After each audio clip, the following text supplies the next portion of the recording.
28절에 있는 말씀을 보면 이 말씀을 하신 후에 라는 말씀으로 시작하죠. 이 앞에 있는 말씀은 예수님께서 오병이의 역사를 일으키시고 베드로가 예수님에게 신앙의 고백을 하고 예수님이 그 고백을 들으신 후에 내가 예루살렘에 올라가서 고난당하고 죽임당하고 3일 만에 다시 살아난다 말씀하신 후에 너희들이 나를 따라와야 되는데 나를 따라오려거든 자기를 부인하고 제 십자가를 지고 날마다 나를 따를 거라고 말씀하셨습니다. 다시 말하면 예수님이 그리스도 메시아인데 사람들이 생각하는 메시아와 예수님이 걸어가신 길은 달랐다는 거죠. 사람들이 생각할 때에는 좋은 자리만 갈 줄 알았는데 메시아 되신 예수님은 가장 어려운 고난의 자리, 죽음의 자리를 가신다는 거죠. 이것은 무엇을 말하냐면 예수님은 고난과 고름을 당하는 이들과 함께 하신다는 그 말씀으로 본다 그랬습니다. 그러면서 사람들의 생각은 무엇이냐면 늘 그러므로라 그래요. 그러므로 이런 일이 있으니까 이거에 상대에 행동한다. 그러므로의 논리라 그랬죠. 그런데 주님은 어떤 그럼에도 불구하고라 그랬죠. 죽었지만 다시 살아난다. 메시아지만 고통을 당하고 죽임을 당하고 다시 살아난다 그랬습니다. 우리 신앙생활하는 것은 그러므로의 하나님을 믿는 것이 아니라 그럼에도 불구하고의 하나님을 믿는 겁니다. 그러므로 불구하고의 하나님을 믿는다는 것은 하나님이 그 누구도 포기하지 아니하신다는 것이 되겠죠. 우리는 이래서 포기하고 저래서 포기하는데 주님께서는 이러함에도 불구하고 포기할 수 없다. 주께서는 의인이 아니라 죄인을 부르기 위해 세상에 오셨다 하는 말씀을 우리에게 하셨죠. 그렇다면 우리가 그러므로의 삶을 사는 것이 아니라 그럼에도 불구하고 삶을 산다는 것은 주께서 나와 함께 하실 때 가능한 거죠. 그러면 우리가 주님이 나와 함께 하신다. 그래서 내가 그러므로가 아니라 그럼에도 불구하고의 삶을 산다는 것이 과연 무엇일까? 한마디로 말하면 지난 주일에도 말씀드렸는데 탓하지 않은 것이죠. 탓한다고 하는 것은 상대의 책임으로 끝나요. 내가 할 일이 없어요. 그렇죠? 하나님이 우리 뭐가 네가 잘못했구나 네 탓이다 하면 할 일이 없으신 거예요. 주님께서 탓하지 아니하시고 주께서 우리에게 행함이 아니라 믿음으로 구원받은 길을 새롭게 여심을 통해서 일하신단 말이에요.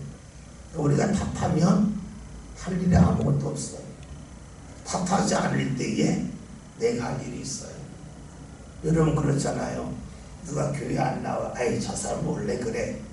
그럼 내가 할 게 아무것도 없는 거예요. 그러나 내가 안 나옴에도 불구하고 관심 갖고 기도하면 그것은 내가 할 일이 생겨요. 그럼에도 불구하고 안 나옴에도 불구하고 화를 내면에도 불구하고 내가 무언가 한다고 하는 것은 주의 마음이 있을 때만 가능해요. 여러분들이 자녀를 보면 자녀 성격을 알잖아요. 그러면 이러니까 탓하면서 지낼 수 있어요. 근데 그 순간에 내가 할 일이 아무것도 없어요. 그 순간에 하나님이 개입하실 것이 없어요. 그러나 탓하지 않을 때에 내가 할 일이 있어요. 그리고 주님 앞에 구할 것이 있어요. 오늘 28절 이 말씀을 하신 후 8일쯤 되었다. 이 8일이라고 하는 것은 우리가 성경을 보면 하나님이 천지를 7일 동안 창조하셨잖아요.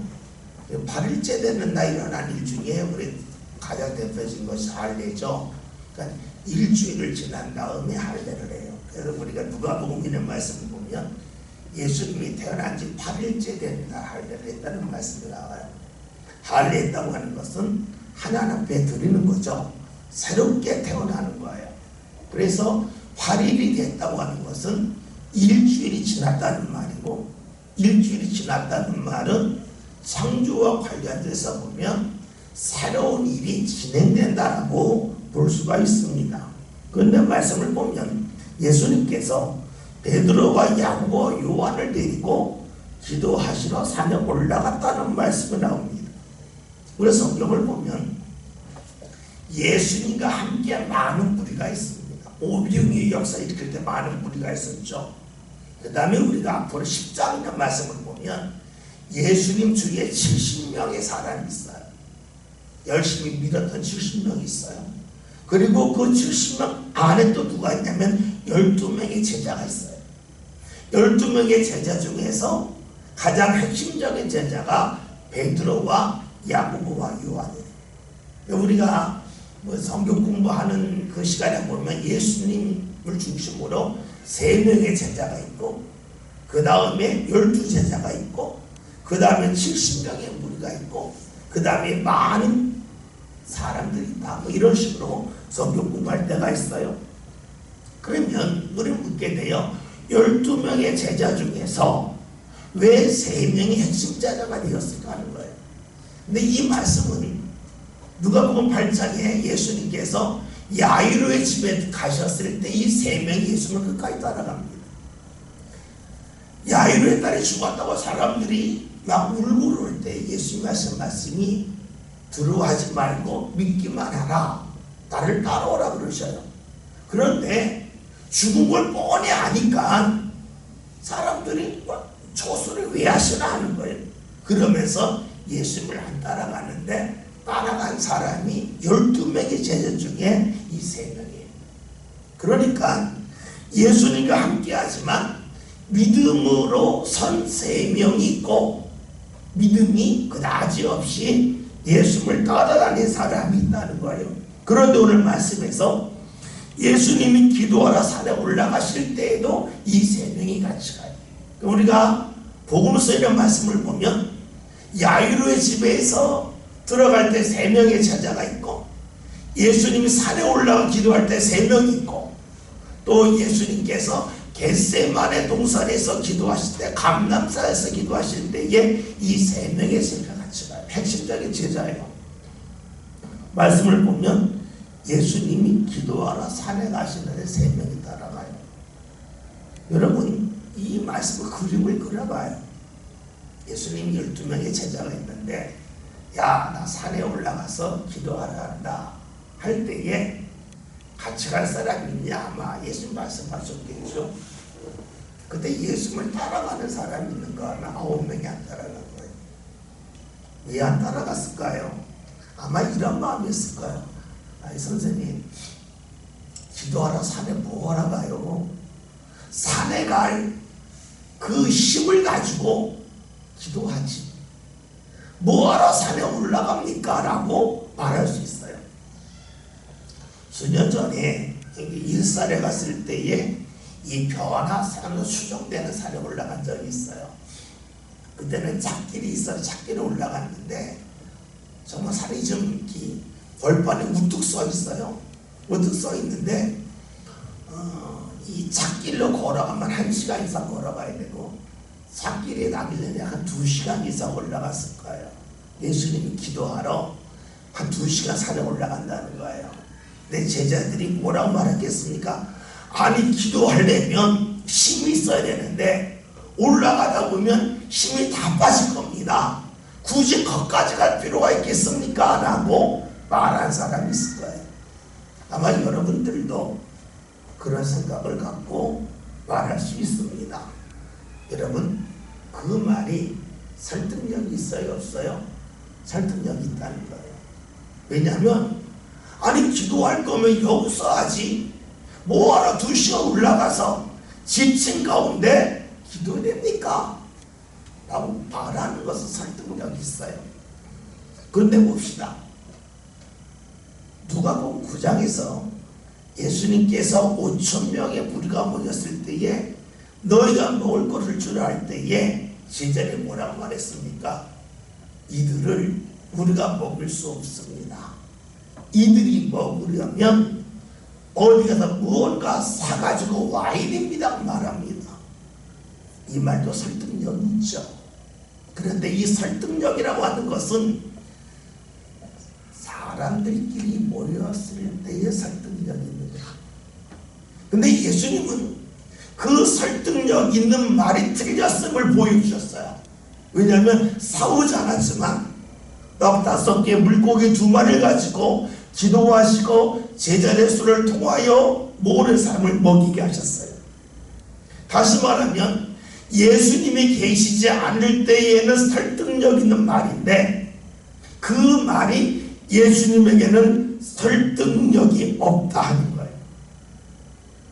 그러면 누군가 말할 때에 2시간 산에 올라가서 딱 뻘뻘 흘리고 기도하자 할 때에 힘들게 뭐라 그렇게 합니까 하는 많은 설득력이 있는데 그 말이 예수님에게도 적용될까 하는 거예요. 만약에 예수님에게도 적용된다면 제자들이 물어야 되는 거예요. 왜 예수 따라다니냐? 예수님이 너희들 삼각 속에서 움직이는 분이라면 그분 왜 따라다니느냐? 왜 믿느냐라고 물을 거예요.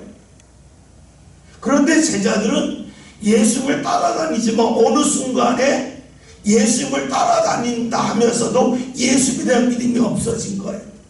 그러니까 산에 올라가서 기도하자 그럴 때 9명 4분의 3이죠. 굳이 거기까지 가야 됩니까? 힘들게.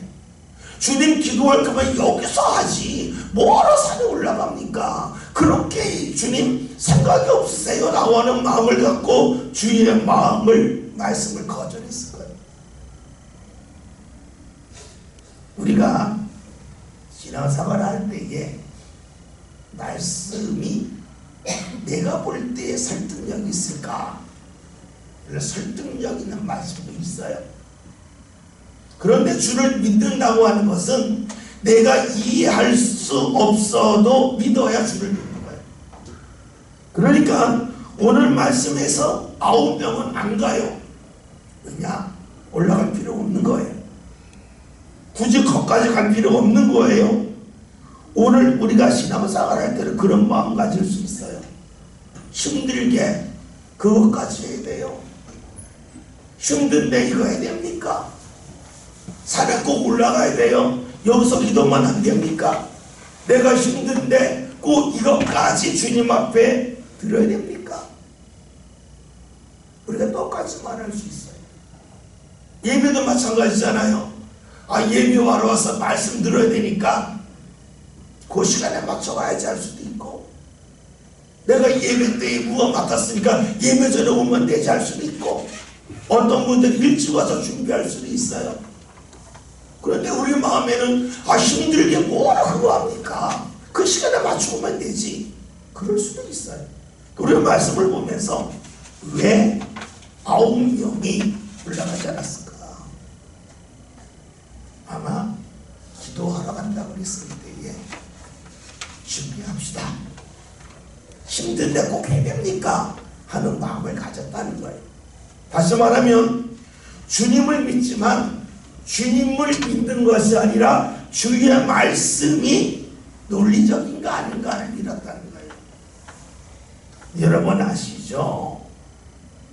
말은 누구 안에 따라 그 말이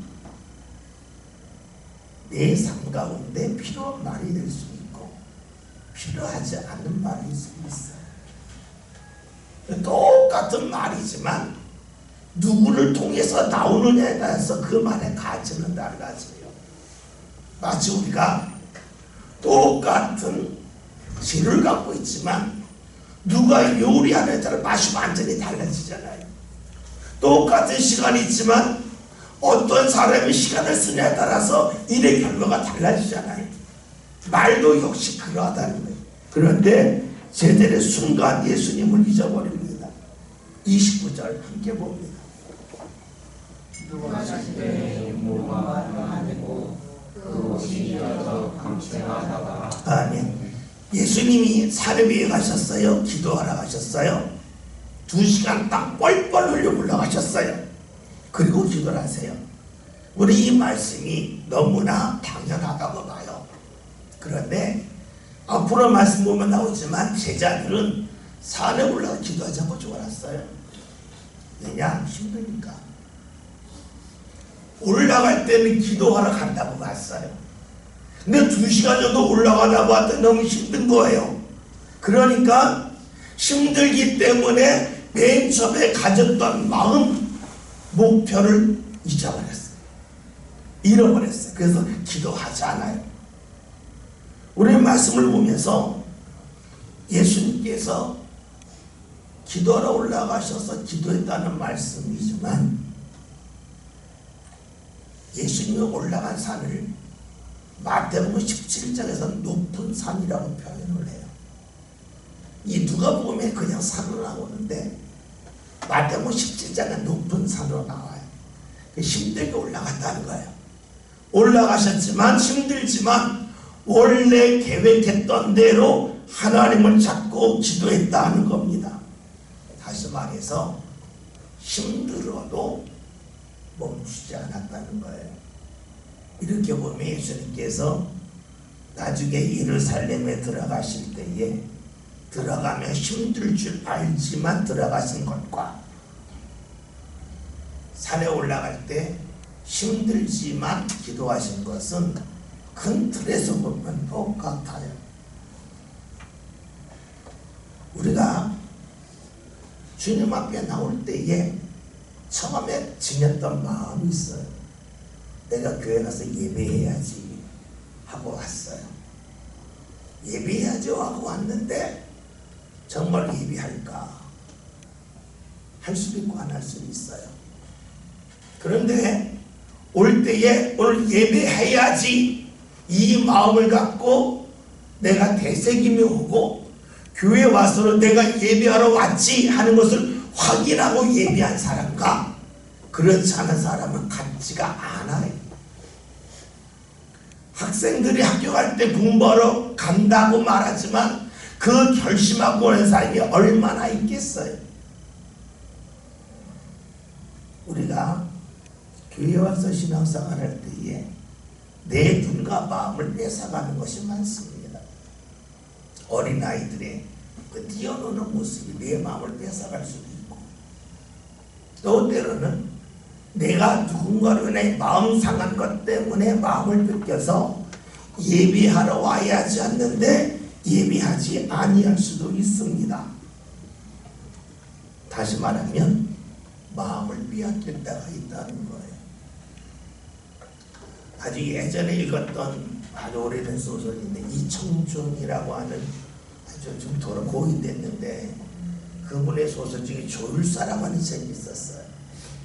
그 내용은 이런 거예요. 어떤 그 오케스트라에서 연주하는 단원들이 있었는데 열심히 여기저기 연주하러 다녔어요. 근데 오늘 전쟁이 터진 거예요. 전쟁이 터지니까 음악회를 할 수가 없잖아요. 음악회를 할 수 없다 봤더니 많은 그 연주가들이 연습할 필요가 없다 하고 연습을 안 한 거예요. 근데 연습을 안 하라고 했더니 악기가 막 풀리는 거예요. 그러니까 매일 연습하던 이들이 일주일에 한 번씩 악기를 조율하는 거예요. 이런 시간이 지나가 봤더니 연주하려고 했던 연주자들이 조율사로 전락했다라고 하는 이야기예요. 소설은 그런 내용이에요. 다시 말하면 내가 무언가 시도하려고 했는데 그것이 중간에 멈춰졌을 때에 꾸준히 연주를 준비한 사람은 많지 않다는 거예요. 그냥 조율사로 전락한다 하는 거예요. 여러분들이 저도 그렇고 신앙생활 하면서 제일 큰 어려움이 뭡니까? 그것은 내가 주의를 했을 때에 눈에 보이는 변화가 안 나타난다는 데 있어요. 눈에 나타나는 변화가 있으면 열심히 생겨요. 여러분 새벽기도 한 번 했는데 집에서 좋은 일 생겼다 다 할 거 아니에요. 여러분들이 예배 사회 보고 순서 맡은 분들 새벽기도 하고 금요기도 하자 그랬는데 그렇게 했는데 내가 사회 보고 순서 맡은 날 교인들이 꽉 찼다고 생각해봐요. 다예요. 근데 문제는 눈이 안 보인다는 거예요. 눈이 안 보이기 때문에 하다가 멈추는 가운데 내가 연주자였는데 조율사로 전락했던 이들처럼 나의 신앙도 그럴 수 있다는 거예요.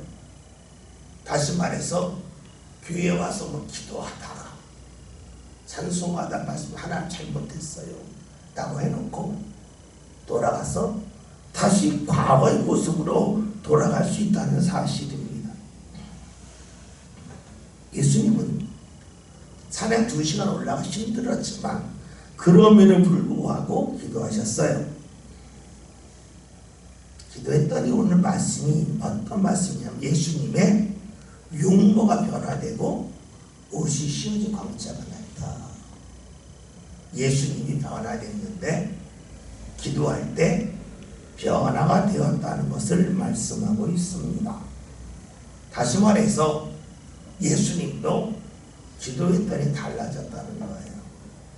왜 이것을 성경에서 우리가 말씀해 줄까 하는 거예요. 그것은 예수님도 기도해서 달라졌는데 너희들도 기도에 달라지지 않겠냐, 하나님을 찾아야 달라지지 않겠냐 하는 거예요. 기도를 결심했더니 달라졌다는 게 아니라 기도했더니 달라졌다는 거예요. 누가복음에 강조되는 말씀이 이 기도했다는 말씀이에요.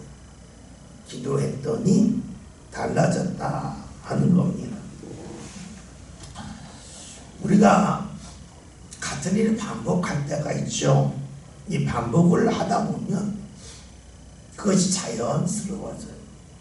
이 자연스러워지는 가운데 어떤 일이 생길까요? 내가 지금의 모습을 그냥 유지할 수도 있겠고 또 내가 하는 것에 대하여 뒤돌아보지 아니할 수 있습니다. 내가 어떻게 하면 신앙생활 잘할 수 있을까 하면서 신앙생활 할 수도 있고요. 그냥 나올 수도 있어요. 운동선수들이 운동하면서 그냥 운동할 수도 있고 내가 어떻게 하면 운동도 잘할 수 있을까 할 수도 있겠죠. 근데 나이가 들면 사람이 감각이 떨어지죠. 감각이 떨어지기 때문에 나는 똑같이 하는 것 같은데 이 사람들이 달라졌다는 거예요. 이런 거잖아요. 이 감각이 떨어지면 음식을 먹을 때에 단지 짠지 매운지 잘 몰라요. 나이가 들어서 감각이 떨어지니까. 자꾸 간이 세져요. 간이 세지고 맛이 강해져요. 왜냐면 그래야 본인의 느낌이 가기 때문에 그래요. 그런데 여러분 그럴 때에 내가 먹고 맛있지만 상대한테 어떠냐고 물어보면 내가 지금 간이 세지고 있구나, 내 감각이 떨어지고 있구나 하는 것을 알 수가 있어요. 나한테 당연한 건데 그것이 당연하지 않다는 거예요. 사실 그렇잖아요. 나이가 들수록 간을 세게 하면 안 되잖아요. 근데 내 감각이 떨어지게 세게 하잖아요. 다시 말해서 나에게 맞추다 보면 이상한 쪽으로 흘러가요. 그래서 자꾸 물을 필요가 있어요. 어쩌면 우리의 신앙도 그럴 수 있어요. 내가 볼 때는 맞아요. 그러나 주께서 볼 때는 틀릴 때가 있어요.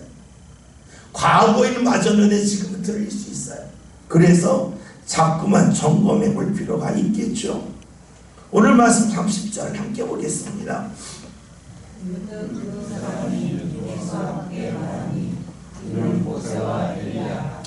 예수님이 기도하시고 나서 달라졌더니 두 사람이 나타났어요. 모세와 엘리야라는 거예요. 왜 모세와 엘리야일까? 여러 가지 해석이 가능해요. 첫째는 예수님 시대에 구약성경은 구약성경이 셋으로 나눠져 있는데 오경과 선지자와 율법적이에요. 성문서예요. 그런데 예수님 시대에는 성문서가 없었어요. 시편, 잠언, 전서 이런 게 없었어요. 오경과 선지서만 있었어요. 근데 오경의 대표적인 사람이 모세고 선지자의 대표가 엘리야이기 때문에 모세와 엘리야가 나타나서 예수님과 말했다는 거예요. 다시 말하면 구약의 말씀과 예수님이 통했다고 하는 뜻으로 모세와 엘리야가 나타났다고 볼 수도 있어요. 또 하나는 오늘 말씀 문맥으로 본다면 모세와 엘리야의 특징은 모세는 죽긴 죽었는데 그의 무덤을 아는 자가 없다 그랬어요. 죽을 때 아무도 옆에 없었어요. 그러니까 모세의 무덤은 없어요. 있지만 없는 것과 같아요. 엘리야는 한 걸음 더 나가서 산채로 하늘에 올라갔어요. 그러니까 모세와 엘리야의 특징은 죽음과 관계가 없는 사람으로 볼 수도 있어요. 그러니까 예수님이 메시아인데 그분이 부활하신다고 하는 것은 이제 모세보다 엘리야가 더 크게 죽지 않고 하늘로 올라갔잖아요. 그런데 예수님은 어떤 분입니까? 하나 더 높여서 죽었다가 살아나셔서 하늘로 올라가신 분이래요. 또 하나는 모세는 이스라엘을 애굽에서 구원해냈어요. 외적인 억압에서 이끌어냈어요. 반면에 엘리야는 이스라엘이 우상 숭배에 빠졌을 때에 그 우상에서 건져냈어요. 내적인 구원을 줬어요. 그러니까 모세와 엘리야가 나타났다고 하는 것은 예수님이 외적인 구원과 내적인 구원을 주시는 분으로 알려주는 말씀으로 볼 수 있어요. 물론 이때는 몰랐겠죠. 제자들이. 나중에 예수님 부활하고 승천하신 후에 예수님이 왜 글이 있었을까? 왜 그때에 모세와 엘리야가 나타났을까? 생각하는 가운데 알게 되겠죠. 그래야 우리가 말씀이라고 하는 것이 지금 들어서 아는 것도 있고 한참 지난 다음에 아는 것도 있어요. 제가 지난 주일날 들었던 말씀이 있잖아요. 우리가 살면서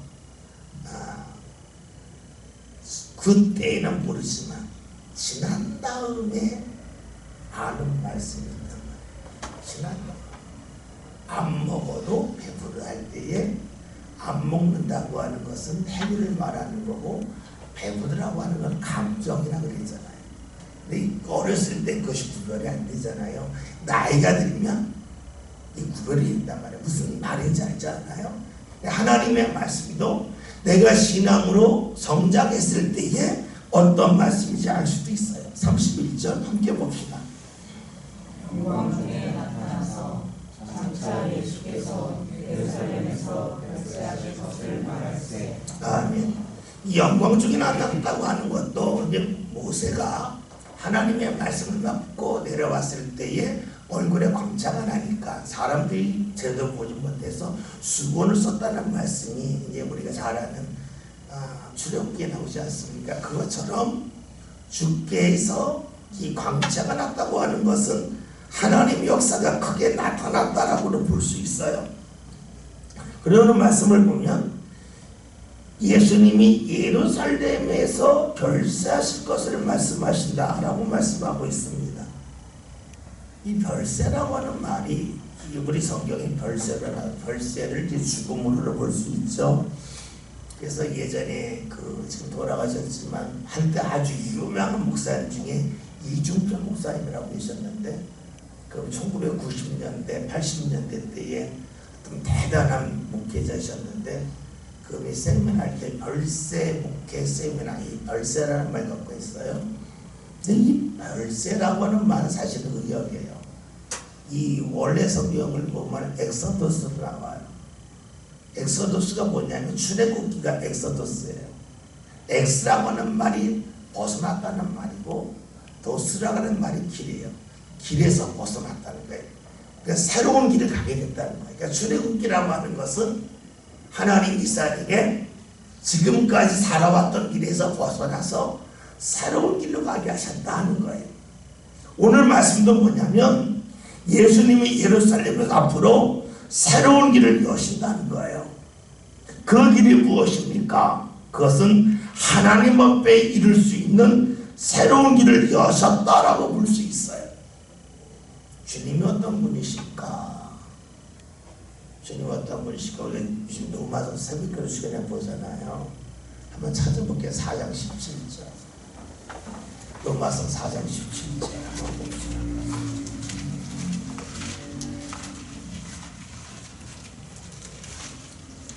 어제도 오늘도 이 말씀 봤었는데 로마 4장 17절